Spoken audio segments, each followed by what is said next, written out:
Sunday. Thank you for joining us, everyone. Happy Sunday, book lovers. I'm Amanda Sutton, the Events and Marketing Director for Bookworks, your 36-year-old independent bookstore in the North Valley of Albuquerque. We're pleased to share a shopping plaza with several other local businesses, some clothing stores, some restaurants. It's a great little shopping center, so please do remember to shop local this holiday season. If you're in New Mexico, you probably heard that we are back on a 2-week reset. Bookworks will be continuing our pandemic business as usual. We've had curbside hours and shipping this entire time, so we will continue to do that. We are sad that we are not able to accommodate your browsing. We miss all of your faces. But until things are looking a little bit brighter, we intend to keep ourselves and our customers as safe as possible. So thank you for supporting our business while we try to make the best business and ethical decisions we can during this pandemic. That being said, you can shop on our website. Our website is the name of our business, Bookworks, but without the O's. So it's bkwrks.com. You can find the book of the hour there by Laura Gómez, Inventing Latinos, as well as bestsellers, new releases, staff picks, all kinds of stuff. We change that content up weekly. There's some big new books coming out. You might have heard of one called A Promised Land by Barack Obama. That comes out on Tuesday. It's going to be huge. There are a lot of other books out there that are coming out this fall for your holiday shopping. Please do that early this year. There are going to be delays left and right in everything you're doing. And please, when you're shopping, try to do 100% local. Challenge yourself to do 100% of your shopping locally this year if you can, even if it means going to pick things up or having them shipped to your house. It's so important. As you probably know, some of our local businesses are not going to be able to weather this pandemic, but do everything you can to keep the ones you really love in business. Okay, looks like everyone's getting set up. We're happy to be here tonight with Laura Gómez from my virtual studio in my home office. This is pandemic event number 66 via Zoom. And we are happy today to be talking about the Latino diaspora. Her new book, Inventing Latinos, A New Story of American Racism, out from the New Press. Laura is from Albuquerque. She lived most recently very close to our bookstore over in Dietz Place area. She's now a professor of law at the University of California, Los Angeles. She teaches law, sociology, and Chicano studies. Her other book that she has presented for us in the past, Manifest Destinies from NYU Press, that came out in 2018. She's also written a book called Mapping Race and Misconceiving Mothers. She's coming at us from California. Laura, thank you so much for joining us today, Dr. Gómez. Thank you, Amanda. Thanks for that terrific introduction. And it is great to be with the Bookworks audience. I want to just reiterate Amanda's insistence that for our holiday shopping this year, we try to buy local. And I am actually wearing a jacket from Willow, which is down the shopping center from Bookworks. And so I encourage you to shop local for the holidays. I want to say a special welcome to those of you in the audience whom I know, some of whom I'm related to. Great to see all of you and even just see your names there. So thank you for being with me today. A special shout out to my father and mother and brother and my cousins. And I guess I will just I have to not start naming people because it will end up being too many, but it's great to see people from very diverse sectors of my life out there. So I'm grateful. Thank you for being here. And thank you especially for being here at a time when it's so challenging just to stay motivated especially to get on Zoom on the weekends for those of us who are working from home. but also just to give up some of your precious energy in a season in which I think we're all feeling the weight of not being able to get together with our families, with our loved ones, if we don't live in the same household. So I really, really appreciate your being here with me today. So this book, Inventing Latinos, A New Story of American Racism, is dedicated to my father, Antonio Gómez.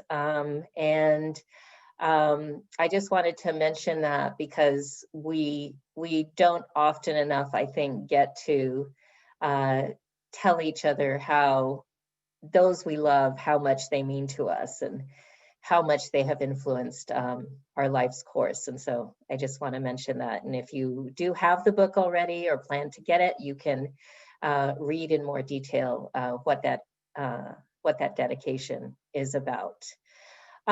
So there are kind of, well, I'll tell you what I want to do. The central conceit of this book is that we understand in the United States the basic outlines of African American history. Now, sometimes we still disagree about that history in significant ways, and so I don't want to suggest that we should stop learning about African American history or that we know everything we should know. I'm not saying that at all. But we tend to have a basic common agreement about the fact that this society was founded on slavery, that there was the Civil War and the Proclamation of Emancipation, the Reconstruction period, and then Jim Crow, and then the Civil Rights Movement. And we understand that chronology of events as shaping the African American community.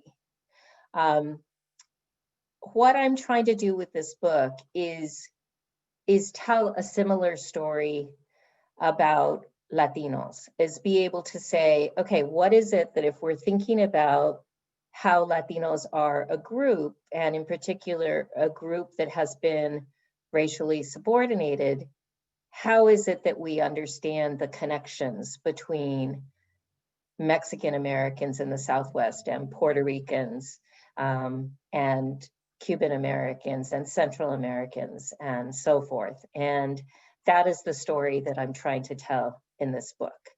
Now, because we have limited time, I'm assuming, that we will be together for about an hour this evening. I have a couple of choices in how I could tell that story. I could tell you the story of like one chapter in great detail, or I could give you a kind of a whirlwind tour of the book and tell you a little bit about each chapter. And it's that latter thing that I'm going to do today. So it's going to seem, I think, a little bit fast paced, and that we're going to be going pretty quickly through some of the chapters. But I want to give you a sense of the overall argument that I'm making, and the particular, I'll use, for each chapter, I'm going to use sort of different Latino subgroups to just kind of bring the story to life, I hope. And then if there's anything that you want to ask a question about afterwards, Amanda will be facilitating a Q&A, and just keep a note if there's something that I mentioned that you want to hear more about, and then we can come back to that later on. Okay, so I'm going to start with chapter 1, which is entitled, "We Are Here Because You Were There." And in this chapter, I survey the long history of US empire in North and South America. Due to American imperialism, Latino immigrants, especially those from Central America, Mexico, and the Spanish Caribbean, I argue that those Latinos should be considered involuntary migrants historically and in terms of the ongoing migration. And that has many implications for how we should have immigration policy, and how in the present moment, thinking about this new administration at the national level, how we need to make changes in that immigration policy. In this part of my talk, I want to focus on Central Americans to illustrate this argument about US imperialism. Central Americans are overall 9%, overall 9% of Latinos overall. So it's not a huge portion, although it's more in particular areas, like where I am right now in Los Angeles. Central Americans are a very significant part of the population, and the Chicano Studies Department at UCLA just voted to change its name about 6 months ago from Chicano Studies to the Chicano and Central American Studies Department, just to give you an illustration of how that student body is changing. So one of the senses that you have from reading this chapter is that the intensity and just sustained nature of American imperialism in the Americas over the last century and a half is just overwhelming. So, for example, in 1916, the Marines occupied Nicaragua for 20 years. In 1936, the US installed Anastasio Somoza as dictator in Nicaragua, allowing him and his sons to control the country for more than 4 decades. In 1990, President Reagan ordered 20,000 troops to Nicaragua, along with his covert operation to support the anti-Sandinista Contras. And this strategy was augmented by the explicit military training and militarization in terms of arms of police forces in Central America and in other countries. And much of this training of more than 60,000 Latin American military officers was done at the School of the Americas over 6 decades, from 1940 to 2000. Those national police and soldiers who were trained at the School for the Americas, when they were in the Somoza regime, slaughtered 30,000 people in the 1970s, 3.5 million of Nicaragua's population. To imagine or understand the scope of that, it would be compared to 5 million casualties in the United States today. In the 1980s, the Contras killed another 30,000 Nicaraguans. And there are similar stories to be told in El Salvador and in Guatemala and Honduras. For example, in Guatemala, American imperialism, rather than being focused on the military training, was more focused on corporate imperialism via a multinational corporation called United Fruit Company. United Fruit Company's management and board was so interlocked with the State Department that its lawyers and board members moved out between the corporation and the highest levels of the US government. They went into Guatemala in 1899, and whenever they had any problems with the local government, they would just actually call in the US military to come and send a Navy ship. And that is one place that the term gunboat diplomacy comes from. When in 1940, Guatemalans elected a leftist president in a free and fair election, the US organized its first coup in Guatemala, and that set off a 35-year civil war. And there, there were 200,000 civilians murdered. At least 80% of them were Maya people. And so I guess what I want to just say is, as we talk about the contemporary moment of immigration and what Trump has called the crisis at the border, it's a crisis that we produced, we, the United States, produced. And we produced that crisis because our policies and our actions in Central America and in other parts of Latin America caused economic dislocation, caused the kinds of movement because of these genocides, movement of peasants to cities, and then overpopulation there, and then movement north. And so we have to understand the connection between colonialism and immigration. Chapter 2 is titled Idealized Mestizaje, an anti-Black and anti-Indian racism among Latinos. And here I want to focus on those Latinos from the Spanish Caribbean.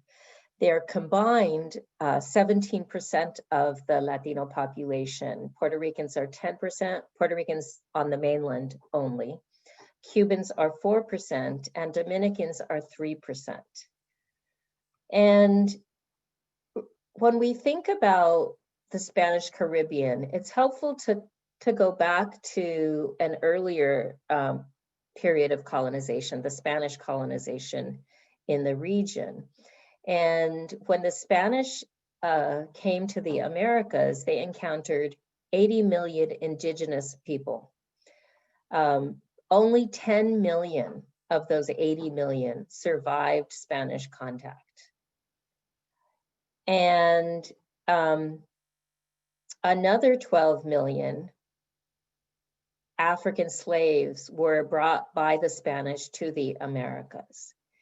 And so it's this mestizaje between the very large indigenous population, the very large African population, and the smaller Spanish population that gives rise to the mestizaje, or racial mixture, that characterizes the Americas. And of course, we see the results of that racial mixture in our families today. But I want to avoid in this book romanticizing mestizaje, and instead insist that we take account of colorism among Latinos. Colorism is the preference for lighter skin, and that we specifically talk about anti-Black and anti-Indian racism among Latinos. Let's see, I'm gonna hop over here. So in thinking about how this racism operates today, this racism that started hundreds of years ago with the Spanish colonization of the Americas, it's helpful to realize that we have kind of these different levels of sedimented racism, sedimented racial hierarchies, right? The Spanish colonialism, the post-independent movement, and the kinds of policies, for example, in Mexico, that were very invested in recruiting whites to come live in Mexico in the early 20th century, Europeans, that is.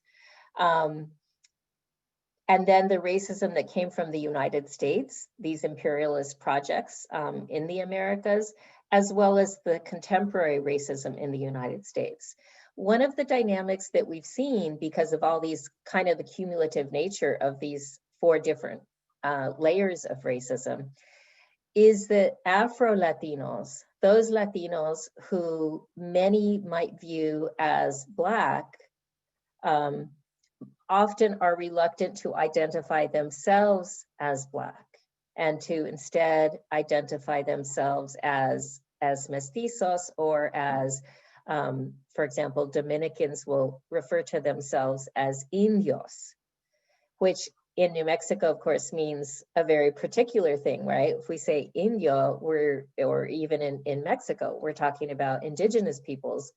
But in the Dominican context, Indio became a way of differentiating themselves from Haitians, who were considered much more Black than Dominicans, right? And so it helps you to see the relativeness of these racial categorizations, but it also helps you to realize why there would be a reluctance to define themselves as Black in a racist society. For example, if you look at census results from 2010 and 2000, only 6% of all Latinos say that they're Black, despite the fact that there's been this very substantial African presence in the Americas.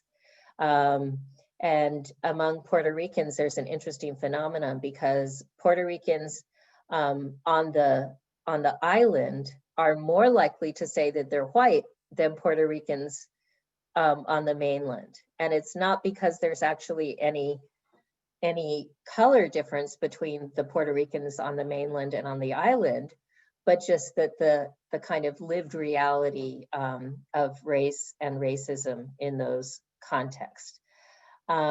Still, Dominicans, Puerto Ricans are much more likely than other Latinos to say that they are Black.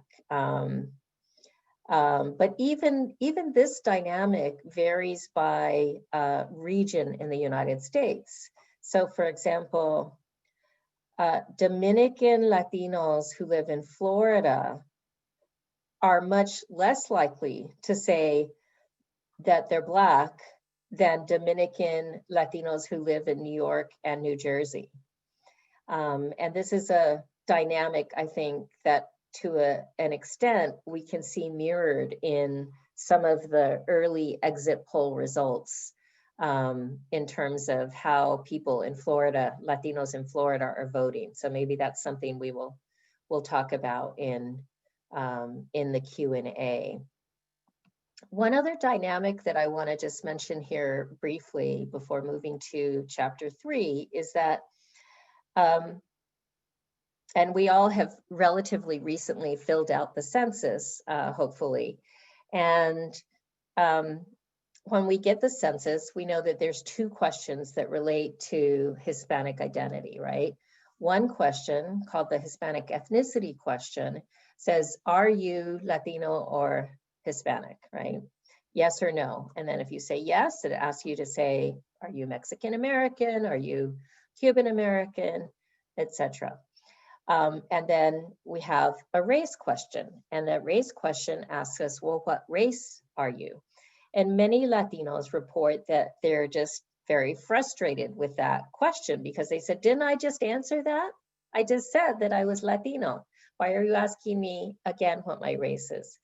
And so what you see is some resistance in that second question, and that is the Latinos who say that they are other race, who refuse to say that they are white or Black or indigenous or Asian American or some combination of those categories, right? Because since the 2000 census, we could put as many racial groups as we want to put. So in this large segment, about 40% of Latinos are choosing other.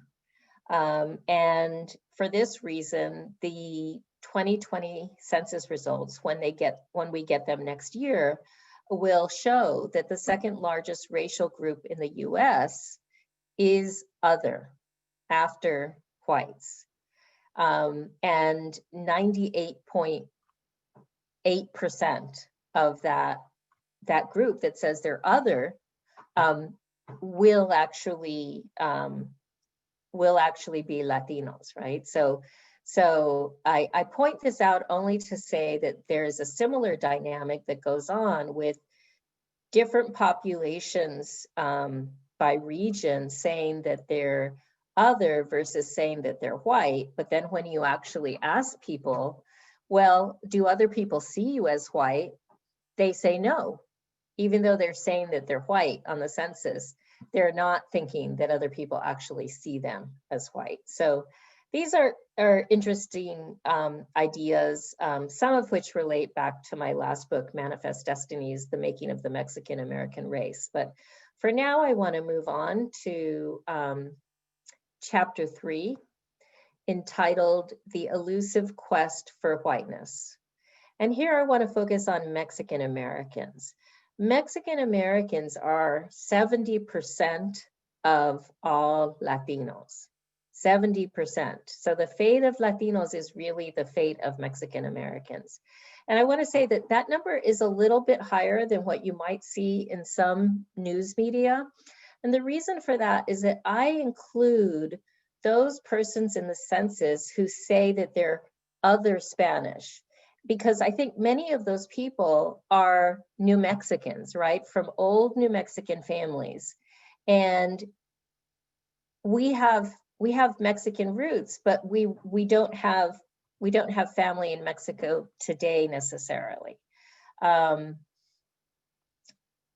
So these are not people, if you look at that other Spanish on the census and you look and you cross tabulate that with the number of people who say that that they or their parents were born in Spain, that number is negligible. So this is basically people who have very long roots, as we say, people who didn't cross the border, but the border crossed us, right? Okay, so who are we talking about when we talk about Mexican Americans?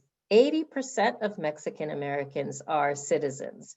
And this is the highest group among the Latino subgroups, except for Cuban Americans. And the only reason the Cuban Americans are higher is that Cuban Americans, of course, have come to the United States as refugees, fleeing the Castro regime. As refugees, they received tremendous benefits. Within a year, they were allowed to apply for citizenship. They came in with the ability to receive public benefits, welfare and other public benefits. They came in with housing assistance, with English language assistance, with job placement assistance. So great benefits, certainly that most Mexican immigrants, that few Mexican immigrants have had. Okay, so I want to talk about the specific phenomenon over the course of the 20th century of Mexican Americans occupying a kind of buffer group between whites above them and Blacks below them. And in this buffer, in this middle category, Mexican Americans have been able to claim some of the benefits of whiteness and avoid some of the worst features of discrimination that African Americans faced.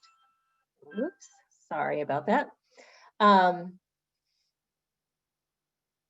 So this isn't to say that Americans haven't been racially oppressed, because I think that we have been.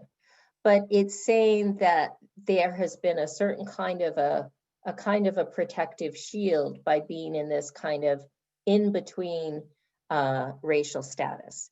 And it all started out with the Treaty of Guadalupe Hidalgo in 1848 and the fact that 115,000 Mexicans, including 2/3 who lived in what is today New Mexico, who were granted federal citizenship.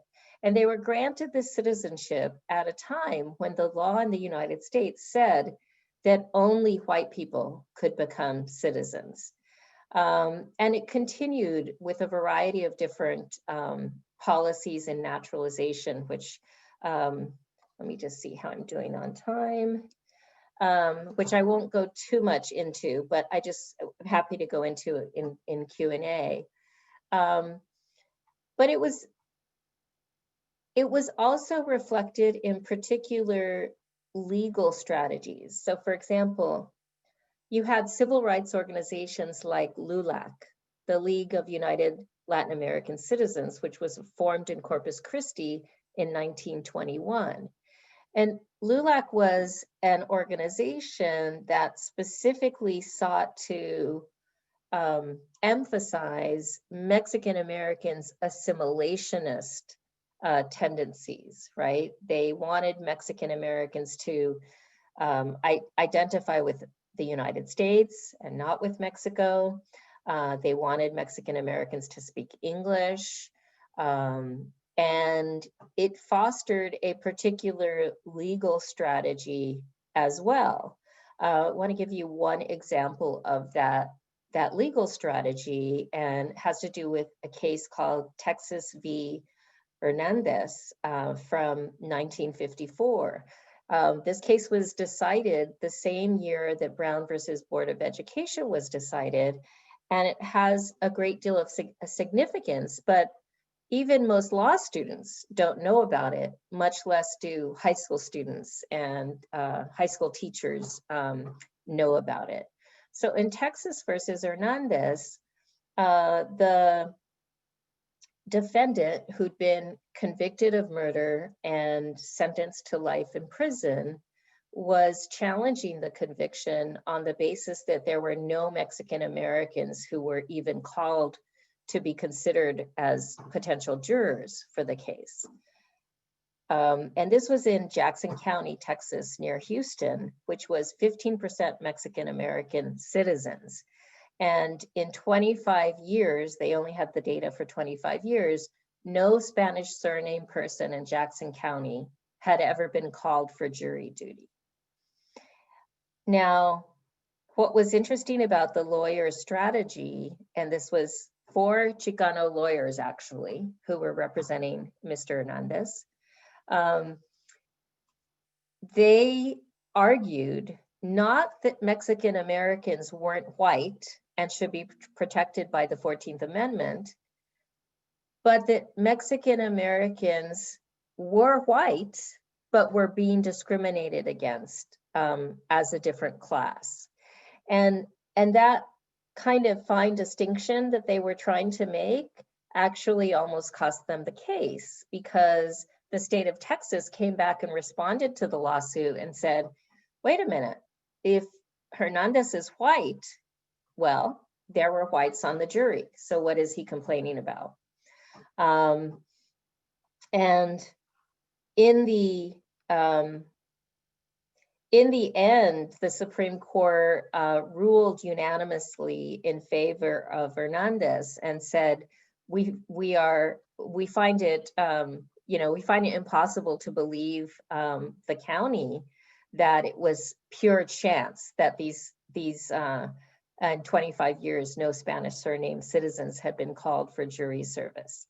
And they found that the Equal Protection Clause of the 14th Amendment did apply to Mexican Americans, but it had to be proven on a case-by-case basis, meaning that Mexican Americans in Texas in the 1950s had to show how they were discriminated in that particular place and time, or in Albuquerque in the 1960s had to show that specific kind of discrimination in policies. And in a sense, it set an extra burden for Mexican Americans that it didn't set for African Americans, who were presumed to be covered at all times, right? So I'm going to move on from chapter 3 and talk briefly about chapter 4, which is entitled "To Count, We Must Be Counted." And it is about the census playing the central role of making race by creating and defining racial categories. And it also illustrates the social construction of race, the fact that these census categories are not carved in stone. That doesn't make them any less real, because what is socially constructed is actually real. It influences human interaction. But it means that they are they're hard to change, right? They're resistant to change, or as I like to put it, race isn't real in any biological sense, but racism is real. Okay, so I'm just thinking about the time, and I want to make sure we have plenty of time for question.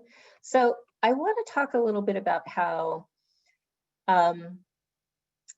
the census recognition of Latinos, which occurred for the first time in 1980, 40 years ago, how that was a particular boon for Hispanic politicians.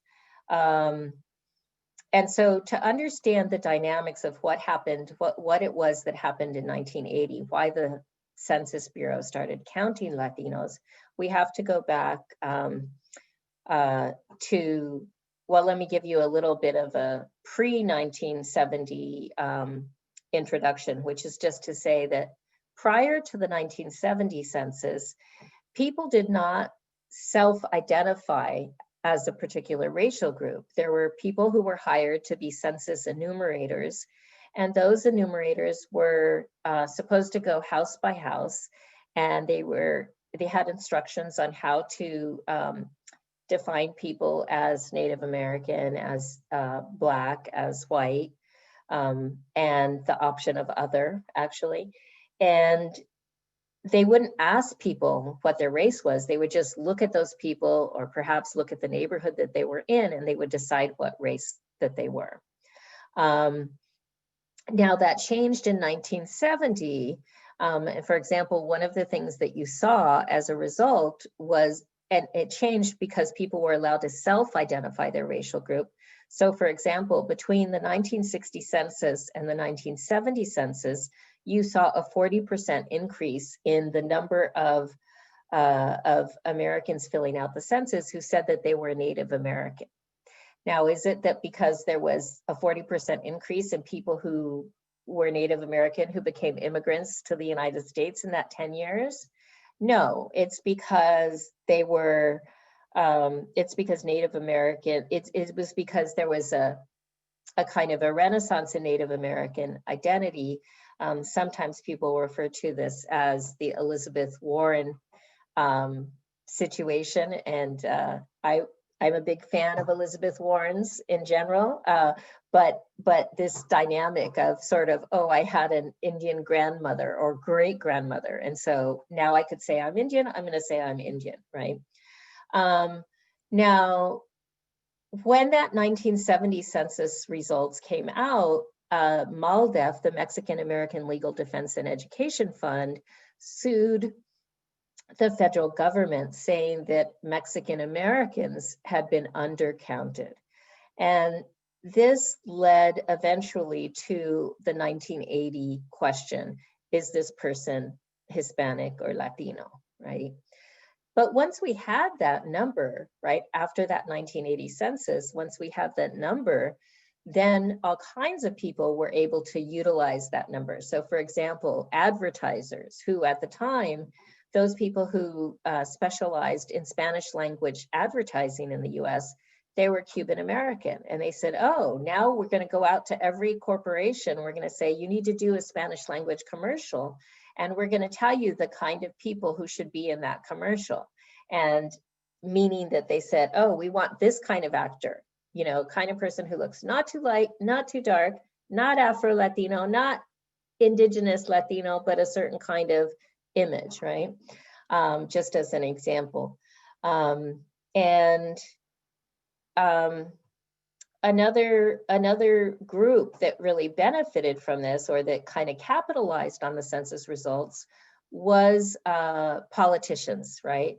Hispanic politicians who basically were able to say that they were now able to go to the Democratic Party or the Republican Party and say, look, we are a political force to be reckoned with because we have these particular numbers. But the other kind of group or entity that took those census results really seriously was the right wing. And here I want to give the example of Pat Buchanan. Pat Buchanan worked for 5 different Republican presidents, ran for presidents for the nomination, the Republican nomination, 3 different times. And he was really startled by the numbers when the numbers in 1990 and 2000 started coming out of Latinos. He wrote 2 different books that were published by, major presses, Simon and Schuster, who said, look, there's these hordes coming across the border from Mexico, and they're not going to assimilate, and they're going to destroy our WASP Protestant culture, our political culture. And, when you think about Trump today, it's not that Trump actually created the hysteria around Mexican immigrants. It's that he took advantage of what was already existent in the right wing. I think that what I will do is just very quickly just make a bridge from what I'm talking about right now to politics. So today, Latinos are 20% of the population of the US, but they're only 11% of the electorate. And that's not because, as commonly assumed, most Latinos are immigrants. Most Latinos are not immigrants. Although some of them are, and some of them are undocumented, of course. But the reason that most Latinos are not voters is because most Latinos are young. So 1/3 of all Latinos are under age 18, which is incredibly high compared to other groups. And with each election, right, we're going to see the growing influence and power of the Latino electorate increase, not only because of the birth rate and the fact that Latinos, partly because we are young, that we're having children, but also because we're aging into the voting system. And you saw that last week last week, this week, because the Arizona results have just been formulated or finalized, right? But you saw that in between 2016 and 2020, progressives in Arizona registered 600,000 Latinos who were new voters. And they were able to change the outcome there. And it wasn't the first time they had done that, because they had voted in 2018 and pushed Kristen Sinema over the top for the Democrat to become the first Democratic senator in recent memory. They had ousted Joe Arpaio for sheriff in 2016. And it's really, I think, a startling story, what has happened in Barry Goldwater's Arizona, our neighbor, New Mexico's neighbor. Even though I'm in California, my heart's still in New Mexico. Right, Mom? I think I want to just end with that comment about Arizona and about the ways in which the Latino population of today and tomorrow will continue to shape politics in ways that are not going to turn back. Thank you very much. Okay, thank you so much. So much material there. We could do a very long talk and talk about many other things. But we did want to get to your questions. Does anybody have anything they would like to ask Laura? You can raise your hand, I can unmute you, or you can type it into the chat.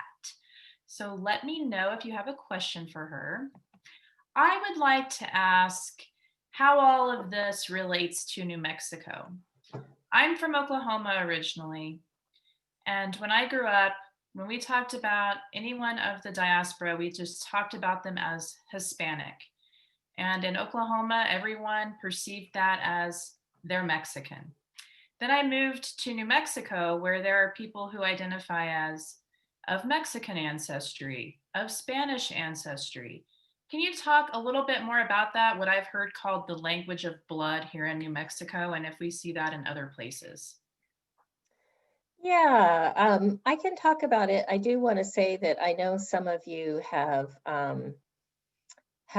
read or heard about my book Manifest Destinies, which was first published in 2007 and then published in a 10th anniversary edition in 2018. And in that book, I think I talk a lot more about that particular story, focusing on the 19th century roots of this claim to Spanish identity by New Mexicans as a kind of way of pushing against white racism or Euro-American racism. And you see a similar dynamic today. And I've been wondering about how much this might relate to the election results that we're seeing in the exit polls out of Florida and out of South Texas, the Rio Grande Valley in Texas, where you saw much higher rates of support for Trump in 2020 than you did in 2016.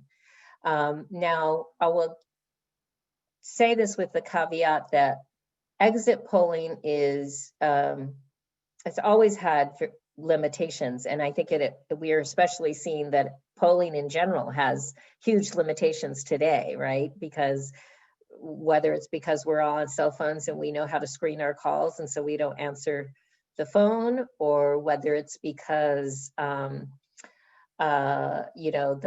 polling companies are not tapping into those new voters. So there are lots of reasons that the polling results should be considered very preliminary. But based on those preliminary results, I would say that it's very likely that there is a phenomenon of people in South Texas and in Florida, two places that after all are parts of the former Confederacy, where the anti-Latino racism is particularly strong, and where there's a particular material and symbolic benefit, I think, to identifying with a kind of anti-Mexican immigrant, anti-Central American immigrant platform that Trump has espoused.